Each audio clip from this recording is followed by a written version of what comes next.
अवसर भी ऐसा है कि यहाँ लोग आनंद और एंजॉय लेने के लिए बैठे हैं। कोई बुद्धि विलास का मौका यहाँ नहीं है। लोग चटपटा खाना और चटपटा सुनना पसंद करते हैं। वैसे कैमरे को लेकर तो वहीं उधर ही आऊँ। चटपटा खाना और चटपटा सुनना पसंद करते हैं और गाली जितनी चाहे उतनी मनुपात को दे लेते हैं और खुश भी हो लेते हैं। दिक्कत ये है, इसीलिए गाली जितनी चाहो दे लो, खुश जितना चाहो हो लो, लेकिन बाबा साहब डॉक्टर भीमराव अम्बेडकर को पहले समझ लो। बाबा साहब डॉक्टर अम्बेडकर जो 14 अप्रैल 1891 को पैदा हुए, जिन परिस्थितियों में पैदा हुए, उन परिस्थितियों से लड़े, बड़े हुए, आगे बढ़े और शिक्षा प्राप्त की। भारत में उन्होंने एलिफिस्टन को पास किया, आगे अमेरिका गए, ब्रिटेन गए और जरूरत पड़ने पर वो जर्मनी की बॉन यूनिवर्सिटी गए। बाबा साहब डॉक्टर भीमराव अम्बेडकर जी पढ़ लिख करके जब भारत लौटे और बड़ौदा में उन्होंने नौकरी की, तब उन्हें भारत की वास्तविकता के दर्शन हुए। जब वो बड़े अफसर बनने के बाद भी छुआछूत, भेदभाव और जातिवाद के सामने उन्हें ऐसा असहज महसूस हुआ। जब वो पहले ये सोचते थे कि भाई हम गरीब हैं, कमजोर हैं, लाचार हैं, बेबस हैं, इसलिए हमारे साथ में अनटचेबिलिटी होती है। लेकिन आज पढ़ने लिखने के बाद, सूटेड बूटेड होने के बाद भी हमारे साथ ये व्यवहार हो रहा है, तो निश्चित तौर पे इसका कारण गरीबी तो नहीं है, इसका कारण हमारा कमजोर होना तो नहीं है। हाँ, ये जरूर है कि हमारी गरीबी और कमजोर होने के पीछे कोई अन्य मौलिक कारण है।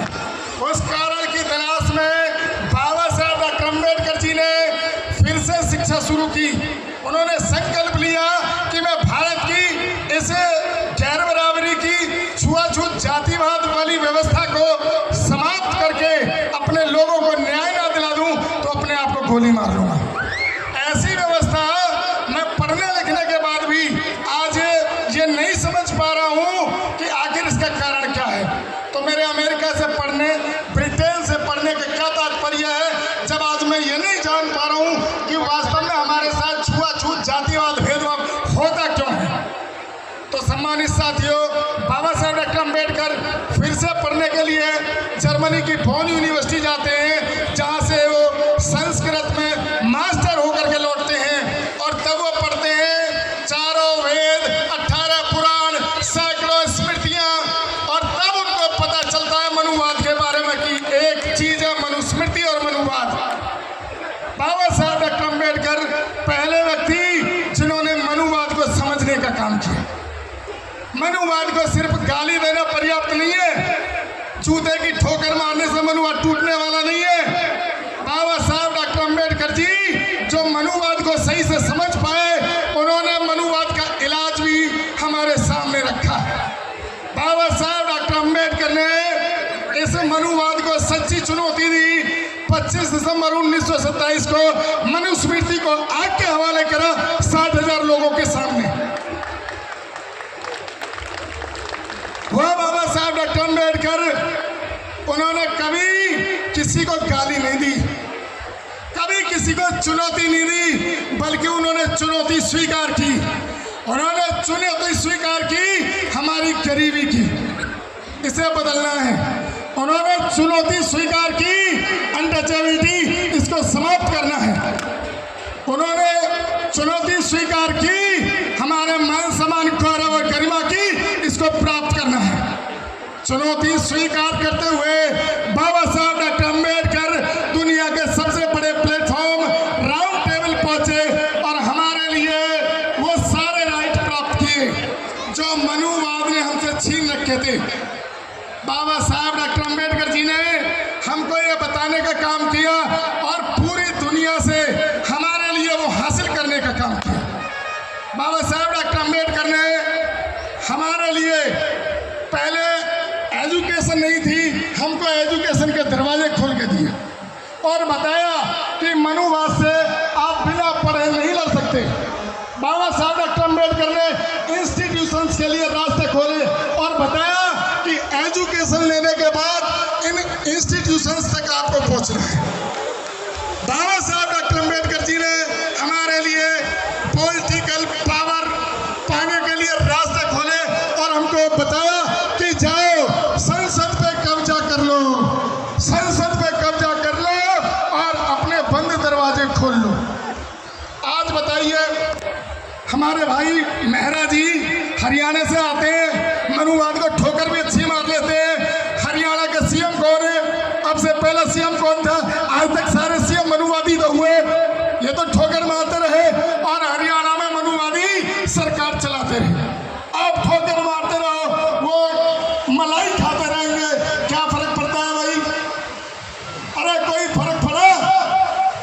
गाली देने से उनको फर्क नहीं पड़ता, वो हंसते हैं, वो हंसते हैं। उन्हें पता है कि गाली देने से उनका कुछ बिगड़ने वाला नहीं है। अगर बिगड़ेगा तो बुद्धि से, समझदारी से, संयम से और विवेक से ही हम अपने मुस्तकबिल को हासिल कर सकते हैं। आज जरूरत है कि हम लोग तकनीकी में, ज्ञान में, विज्ञान में और संस्थाओं के शीर्ष तक पहुंचने के रास्ते खोजें। हम अपनी पीढ़ी को बताएं कि बाबा साहब इक्वलिटी, फ्रेटर्निटी की बात करते थे। बाबा साहब बात करते थे सत्ता के सिंहासन तक पहुंचने की। केवल गालियां देने से बात बनने वाली नहीं है। बाबा साहब डॉक्टर अम्बेडकर जी जितने पढ़े लिखे थे, जितने काबिल थे, आज जरूरत है उनको समझने की, उनके बताए रास्ते पर चलने की। मुझे लगता है कि मैं कंट्रोवर्सी में उतर गया, मुझे उतरना नहीं था, लेकिन अब से पहले इसी मंच पे मैंने ऐसे लोगों को देखा जो जय श्री राम भी कर रहे थे कुछ देर पहले तक, जो जय कांग्रेस भी कर रहे थे, जय भाजपा भी कर रहे थे, और अभी मनुवाद को गाली भी इसी मंचों में लगी है। समझ नहीं आता आप किस विचार को लीड करते हो। हमको हमारे कार्यक्रमों में तय करना पड़ेगा कि हम किस दिशा में जा रहे हैं। आज आप तालियां बटोर के जाओगे, कल ये लोग तालियां बटोरेंगे। तो मेरा कहना, मैं बाबा साहब डॉक्टर भीमराव अम्बेडकर जी के उस संघर्ष को, उस जीवन को जिसमें उन्होंने बेहद कष्ट झेला है। बाबा साहब डॉक्टर अम्बेडकर जी के साथ उनकी पत्नी माता रमाबाई ने कितना त्याग किया है, कितना कुछ झेला है। उन्होंने भूखे रहकर अपने बच्चों को बीमार देखते हुए, झेलते हुए उनकी मृत्यु एक के बाद एक बच्चा उनका काल कलुषित होता चला गया।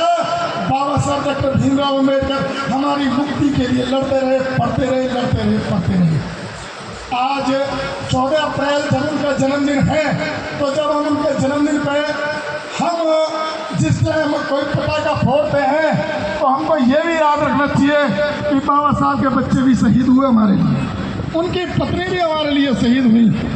तो ऐसे अवसर पर खुशी मनाने के साथ साथ हम उस परिवार की पीड़ा को, हम उस परिवार के त्याग को भी याद रखें।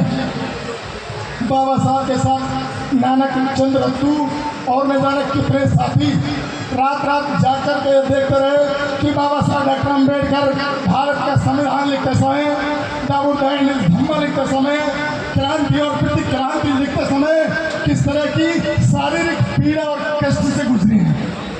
तो मैं आप सब लोगों का ध्यान उस त्याग, तपस्या और बलिदान की तरफ आकर्षित करना चाहता हूँ जो भारत में मनुवाद का विकल्प प्रस्तुत करने में कामयाब रहे, जिनका नाम है बाबा साहब डॉक्टर भीमराव अम्बेडकर।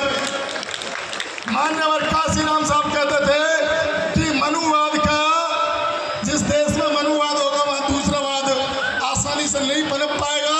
यदि मनुवाद की वास्तव में ही कोई काट है तो उसका नाम है अम्बेडकरवाद, अम्बेडकरवाद, अम्बेडकरवाद।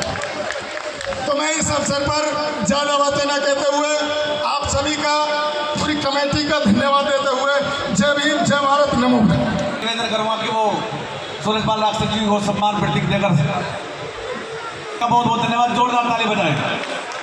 अब मैं